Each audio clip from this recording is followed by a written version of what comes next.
बादरान मिल्लत, दुख्तरान मिल्लत,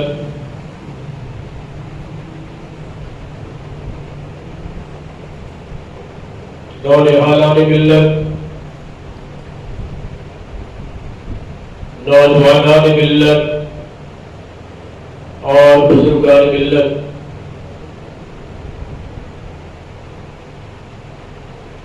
आज के खुतबा जुमा की मुख्तसर गुफ्तगू का उन्वान होगा अदात मुस्तफ़ा सल्लल्लाहु अलैहि वसल्लम। अल्लाह रब्बुल इज़्ज़त ने नबी करीम रऊफ़ुर रहीम सल्लल्लाहु अलैहि वसल्लम को बेपनाह इनामात, इकरामात और एज़ाज़ात से नवाजा। आपको बेशुमार औसाफ, सिफात और खुसूसियात अता फरमाई। मनसबे नबूवत पर फायज होने के बाद खालिके अर्ज़ समा ने आपको हकम मुकर्रर फरमाया।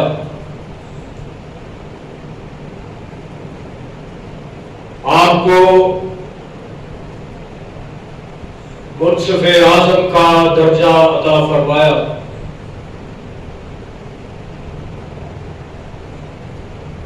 अदालत में 3 लफ्ज बिलखुसूस बतौर इस्तिलाह इस्तेमाल होते हैं। अदल, इंसाफ, क़िस्त और तीसरा लफ्ज हुक्म इस्तेमाल हुआ, चौथा लफ्ज हुक्म इस्तेमाल हुआ। हुक्म जारी करने वाले को हाकिम कहते हैं, अदल करने वाले को आदिल कहते हैं, इंसाफ करने वाले को मुनसिफ कहते हैं और किस्त करने वाले को कासिद या मुक़सिद कहते हैं। कुरान मजीद में अल्लाह रब्बुल इज़्ज़त ने आपको फैसला करने वाला हाकिम, मुनसिफ, आदिल, मुक़सिद और काज़ीउल क़ुज़ात का दर्जा अता फरमाया। काज़ीउल क़ुज़ात का इंग्लिश में तर्जुमा है चीफ जस्टिस। रियासत मदीना के चीफ जस्टिस मुहम्मदुर रसूलुल्लाह सल्लल्लाहु अलैहि वसल्लम थे। खालिके अर्ज़ो समा ने इरशाद फरमाया, फला व रब्बिका ला युमिनून हत्ता युहक्किमूका फीमा शजरा बैनहुम सुम्मा ला यजिदू फी अनफुसिहिम हरजन मिम्मा क़ज़ैता व युसल्लिमू तस्लीमा। आयत का तर्जुमा और मफ़हूम पहले समझे। रब्बुल इज़्ज़त इरशाद फरमा रहे हैं, तेरे रब की कसम, वो लोग मोमिन नहीं हो सकते यहां तक के आपस के इख्तिलाफात और इख्तिलाफात में वो आपको हाकिम और मुनसिफ न बनाए, फिर अपने दिल में रंज और मलाल भी महसूस न करें और आपके फैसला को मिल व अंत हतमी और कभी तस्लीम करे। नबी के फैसले के बाद किसी दूसरे को हाकिम या मुनसिफ न बनाए। नबी की जात भी आखिरी है, नबी की बात भी आखिरी है, नबी का फैसला भी आखिरी है। बुखारी शरीफ में इस आयत मुबारका के शान नुज़ूल में इमाम बुखारी रहमतुल्लाह अलैह ने एक वाकया दर्ज फरमाया। नबी करीम रऊफ़ुर रहीम सल्लल्लाहु अलैहि व आलिहि वसल्लम के फूफीज़ाद भाई थे ज़ुबैर बिन अव्वाम,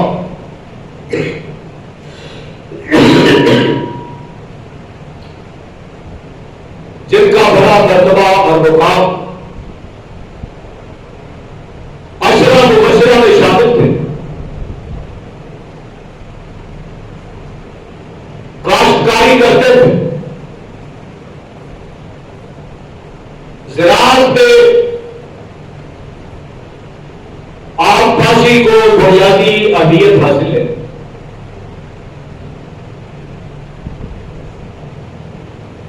पानी एक अशद जरूरत है फसल के लिए।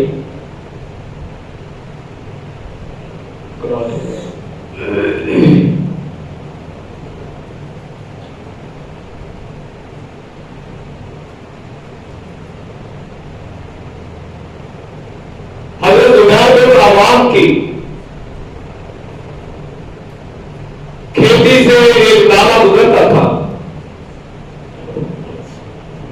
जिससे वो और उनके बाद वाले लोग अपने खेतों को सैराब करते थे। तो एक अंसारी सहाबी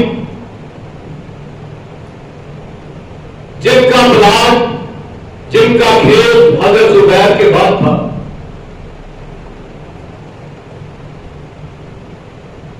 उसने आगे शिकायत की कि या रसूलल्लाह सल्लल्लाहु अलैहि वसल्लम, आपका फूफीज़ाद भाई ज़ुबैर अपने खेत को सैराब करता रहता है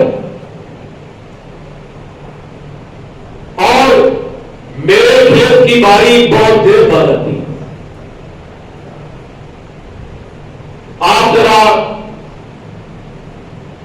उसको समझाए कि पानी जल्दी छोड़ दिया गया। नबी करीम रऊफ़ुर रहीम सल्लल्लाहु अलैहि व आलिहि वसल्लम ने हज़रत ज़ुबैर से पूछा। उन्होंने कहा, हुजूर,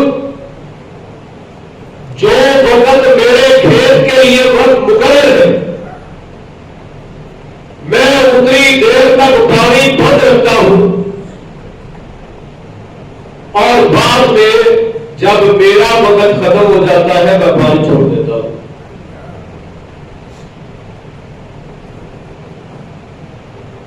नबी करीम सल्लल्लाहु अलैहि वसल्लम ने फरमाया, फिर तो बात ठीक है, शिकायत बनती है। तो उस अंसारी ने यह कहा, देखा ना, आपका फूफी का बेटा था, आपने उसकी साइड ली है,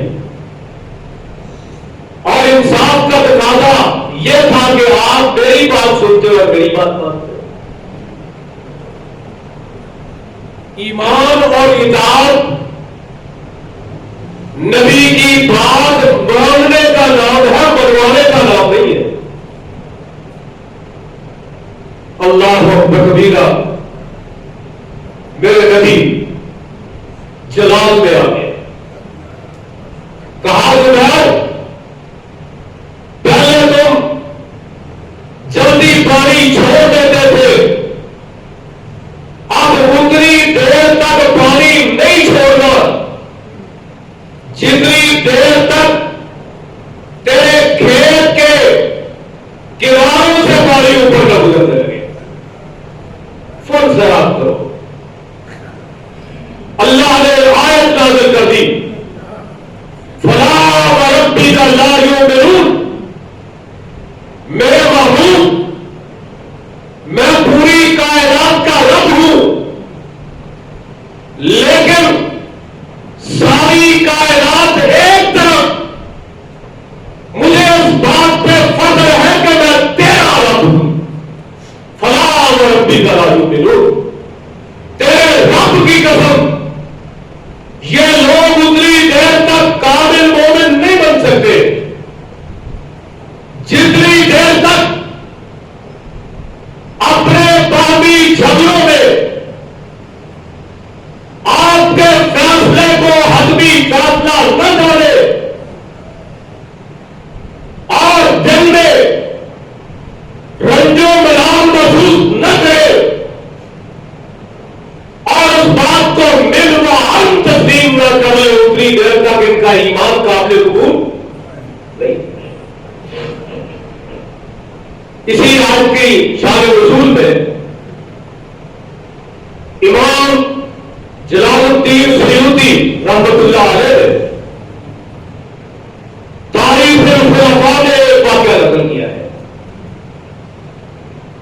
उन्होंने कहा,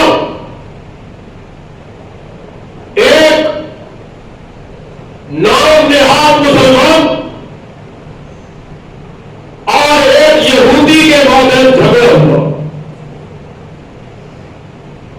दोनों अपना मुकदमा लेकर कौनैन के दाईदार की खिदमत में हाजिर हुए। मेरे आका ने फरीकैन का मौक़िफ़ सुना। दोनों की गुफ्तगू और दलाइल समाअत फरमाने के बाद आपने फरमाया, आपकी तमाम तर गुफ्तगू सुनने के बाद अदालत इस नतीजे पर पहुंची है कि यहूदी के दलाइल मजबूत थे, लिहाजा आपने फैसला यहूदी के हक में सुना दिया। नाम नेहाद मुसलमान के खिलाफ फैसला हुआ। दोनों वापिस पलटे। नाम नेहाद मुसलमान कहने लगा यहूदी से, भाई मैं इस मुकदमे का फैसला कोर्ट से करवाना चाहता हूं। यहूदी हैरान हुआ। उसने कहा, यार तुम अपने नबी के फैसले के बाद एक सहाबी के फैसले पर अमल करना चाहते हो। हालांकि उसूल यह है, जूनियर अदालत से अगर केस खारिज हो जाए तो सीनियर अदालत में उसको चैलेंज किया जा सकता है।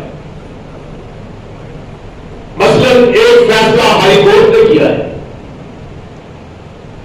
अगर कोई उस फैसले पर मुत्तहिम नहीं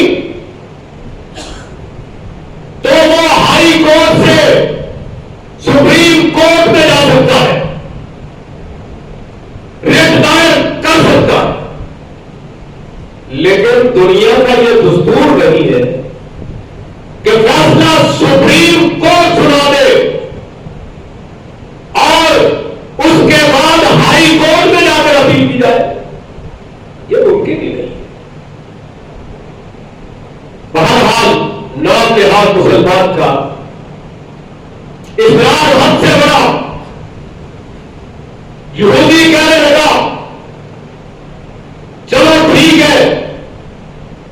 की बात मान लेता हूं। रास्ते में हुए फारूक रज़ी अल्लाह तआला अन्हु का घर आया, दरवाजे पे दस्तक दी, दरवाजा खोला, उमर बाहर आए, कहा बदलाव क्या मसला है। नाम निहाल मुसलमान ने आगे बढ़कर अपना मसला सुनाया।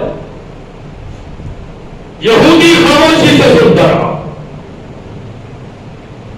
यहूदी की बारी आई, उसने कहा उमर, इस मुकदमे का फैसला करने से पहले यह सोच ले लो, इस मुकदमे का फैसला मोहम्मद रसूलुल्लाह सल्लल्लाहु अलैहि वसल्लम मेरे हक में कर चुके हैं। उमर खामोशी से अंदर गए, तलवार उठाई, दरवाजे पे पहुंचे, फिजा में तलवार लहराई और उस नाम निहाल मुसलमान मुनाफिक की गर्दन उड़ा कर रखी और जुबान से यह फैसला सुनाया, हादा कज़ाई लिमन लम यरज़ा बिक़ज़ाए रसूलिल्लाह, जो रसूलुल्लाह के फैसले को हतमी फैसला नहीं जानता, उमर का फैसला यह है कि उसको दुनिया में जिंदा रहने का हक हासिल नहीं है। उसका फैसला उमर की तलवार से किया जाएगा, जो मोहम्मद रसूलुल्लाह के फैसले के बाद किसी और का फैसला तस्लीम करेगा। हज़रात, ये तो वो उमर है जिनके बारे में मेरे आका ने कहा था, लौ कान बानी नबी लकान उमर, अगर मेरे बाद कोई नबी होता तो वो उमर होते रज़ी अल्लाह तआला अन्हु। उमर का फैसला क्या है कि जो फैसला अल्लाह के रसूल कर दे, उस फैसले के बाद किसी और तरफ जाने की जरूरत नहीं, और जो किसी और तरफ जाएगा वो वाजिबुल कत्ल है। अब लोग बड़ी ढिठाई के साथ कहते हैं हम इमाम अबू हनीफा के मुक़ल्लिद हैं, हम इमाम मालिक के मुक़ल्लिद हैं, हम इमाम शाफी के मुक़ल्लिद हैं, हम इमाम अहमद बिन हंबल के मुक़ल्लिद हैं। लिहाजा हदीस एक तरफ, जो इमाम का फतवा होगा, जो इमाम का कौल होगा, वो हमारे लिए हुज्जत होगा, हम उस पर अमल करेंगे जो हमारे इमाम का फैसला होगा। हज़रात, जब रसूलुल्लाह का फैसला आ जाए, न किसी इमाम का कौल चल सकता है, न किसी मुहक्किक की तहकीक चल सकती है, न किसी मुफस्सिर की तफसीर चल सकती है, न किसी मुफ्ती का फतवा चल सकता है, न किसी मुज्तहिद का इज्तिहाद चल सकता है, और न किसी बड़े की राय चल सकती है। अगर बात चल सकती है तो मदीने वाले मुस्तफा की चल सकती है। यही ईमान का तकाजा है। हज़रत गिलानी सरवर गिलानी अलैहिस्सलातु वस्सलाम ने दुनिया के अंदर अदल व इंसाफ का फुरेरा लहरा दिया।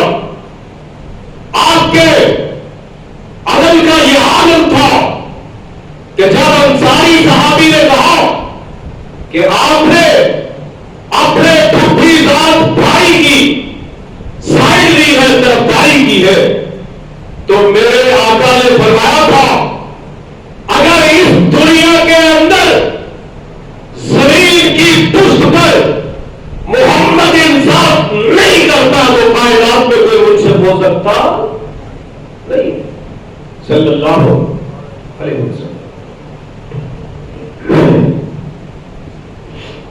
बड़े मखजूम कबीले की औरत का मुकदमा मेरे नबी की अदालत में पेश हुआ। जुर्म साबित हुआ,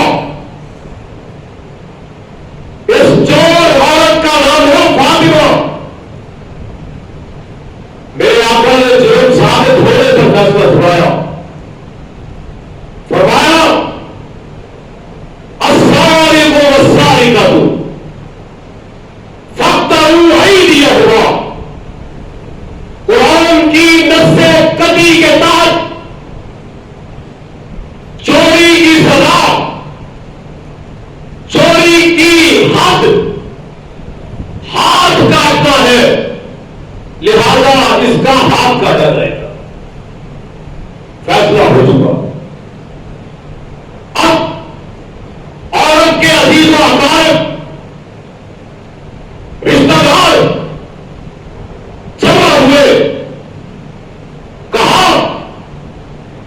अगर इसका हाथ काट दिया गया तो हमारे कबीले की इज्जत हाथ में मिल जाएगी, लिहाजा कोई सिफारिश तलाश की जाए। अदल और इंसाफ के रास्ते में सबसे बड़ी दो रुकावटें और आज भी है, सिफारिश और रिश्वत। दो ही तरीके हैं इंसाफ को बेइंसाफी में बदलने के, इंसाफ को नाइंसाफी में तब्दील करने के लिए या तो रिश्वत का लालच दिया जाता है, और जिसको देखकर बड़े बड़े मजबूत ईमान वालों के ईमान को भी डगमगा जाती है और वो अपने ईमान को सलामत नहीं रख पाते। अदालतों में, सरकारी दफातर में एक हदीस बड़ी नुमाया लिखी होती है और थानों में अर्राशी वल्मुर्तशी किराहुमा फिन्नार, रिश्वत देने वाला और रिश्वत लेने वाला दोनों जहन्नमी है। उधर हदीस लिखी हुई है और हदीस के साए में नोटों के, रियालों के, यूरो के ब्रीफ केस भरे हुए पेश किए जाते हैं और कबूल किए जाते हैं, वसूल किए जाते हैं। अल्लाह अकबर। या फिर किसी अमीर कबीर की, किसी वजीर मुशीर की, वजीर आला, वजीर आजम की, सदर मुमलकत की सिफारिश तलाश की जाती है, वो बरी हो जाता है, उसकी सजा मुआफ हो जाती है। यही मामला उस दौर में भी पेश आया। मेरे नबी ने सिफारिश को भी रद्द किया, रिश्वत का भी रद्द किया। लोगों ने सोचा अब सिफारिश कौन सी तस्लीम की जाए। जाहिर सिफारिश उसकी तलाश की जाती है जिसकी अप्रोच होती है, जिसके साथ मामला हो, उसका कोई करीबी अजीज हो, उसका दोस्त हो, उसको सिफारिश के लिए मुंतखब किया जाता है। अब गौर खोज करते हुए वो इस नतीजे में पहुंचे, कहने लगे सारी दुनिया अल्लाह के महबूब से मोहब्बत करती है, सारी दुनिया अल्लाह के नबी को अपना महबूब समझती है और महबूब खुदा अपने मुंह धोने पोते उसामा को महबूब समझते हैं और कालहिब्ब रसूलिल्लाह, उसामा हुजूर का महबूब था, सैयद बिन हारिसा का बेटा। उसामा को साथ लिया, सर्वे कायनात की बारगाह में हाजिर हुए। उसामा ने कहा आका, यह औरत बड़े नामवर कबीले की है, बनु मखजूम कबीला नदामत और खजानत महसूस कर रहा है। अगर हद नाफिज कर दी गई तो इनकी इज्जत खाक में मिल जाएगी। हुजूर को सजा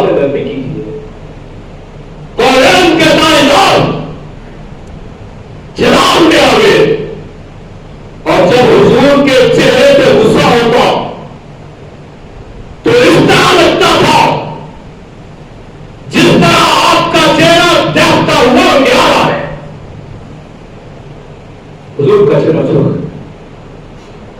आपने फरमाया तुमसे पहले जब कोई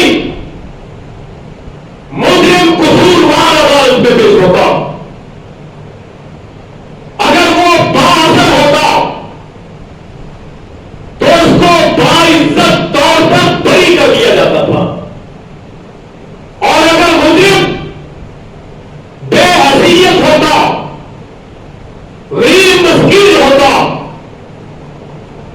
तो उसको पूरी सजा दी जाती।